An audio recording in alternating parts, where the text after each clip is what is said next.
2015 Ford F-250 with the 6.2 V8 engine. Customer complaint is that it started running bad.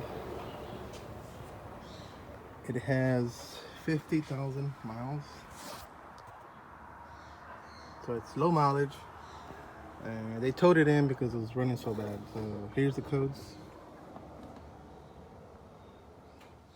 Codes show to be misfires in bank one almost. The bank one is on the passenger side. So the passenger has 1, 2, 3, 4. The only code did not sit is number 1 cylinder. So it is started and it is running, it's misfiring. So what I like to do on Fords, I go to the power balance. The power balance just to check, make sure which cylinder right now is misfiring. Because right now it showed the code show was all, it was cylinder 2, 3, and 4. So just want to make sure exactly which cylinder is misfiring at the time, at the moment. So go back here, go to hot functions, and I go to cylinder balance, and this is going to give me it's kind of like a misfire. What is a misfire? It tells me which one is misfiring.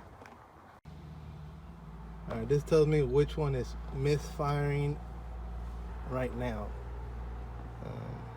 So I'm going to start the engine and click OK. Also, this has a kind of a hard start. Here it goes. And you can hear that. Sounds like a compression issue already. Inconsistent cranking. So I go to K and let this establish a little bit. And here we go. And you can see number 4 active.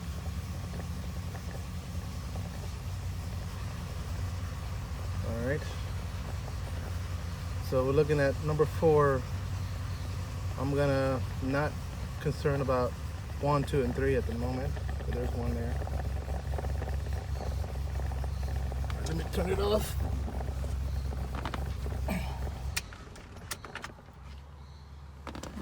Right, you can see the number 4 is active leak, active misfire. Let me show you a cranking and why I went there.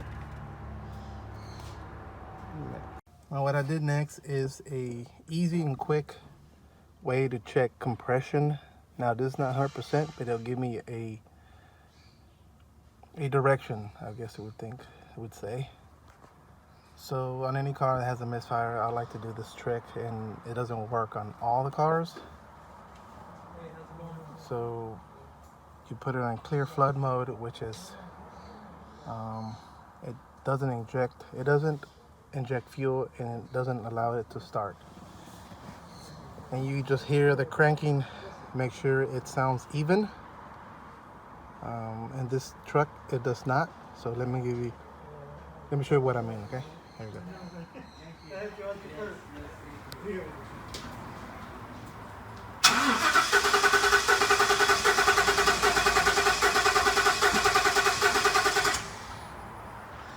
Okay, you hear that inconsistency of the cranking? That points me to a direction of a compression issue, either compression, piston, compression rings, intake or exhaust valves, something there. So on this one I did not swap coils, I did not swap injectors because of that. So next, what I did is hook up a vacuum gauge. Hey, you got wrestling here in the shop? Is that wrestling? In there? Oh, adentro? Yeah. Okay. So what I did next is hook up a vacuum gauge, and a vacuum gauge is a quick, easy way to tell me if it's valvetrain, like a cam or a valve or spring. So here it is. Okay, hooked it up, I'm gonna start it again. You'll see how it bounces around. All right, I got the vacuum gauge hooked up, and we're gonna check to see if it's an issue with the valve train.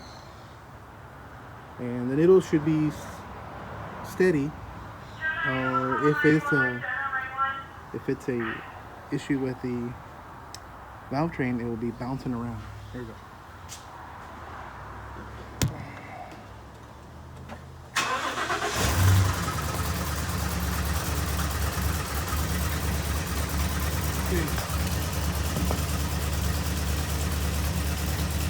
Okay, that confirms.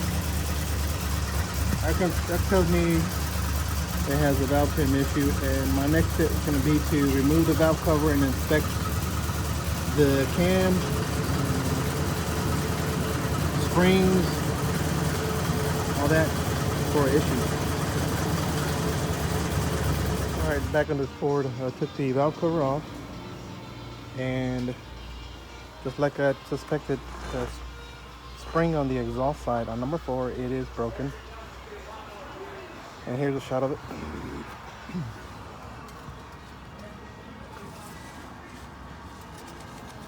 Actually see where it's broken.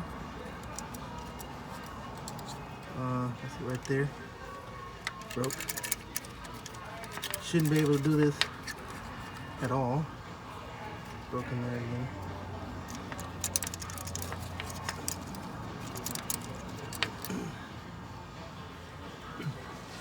Get a zoom. Right there. Broken. All right, here's a good one. This is gonna be number 2 exhaust. Can't move it at all. This is number 3 exhaust.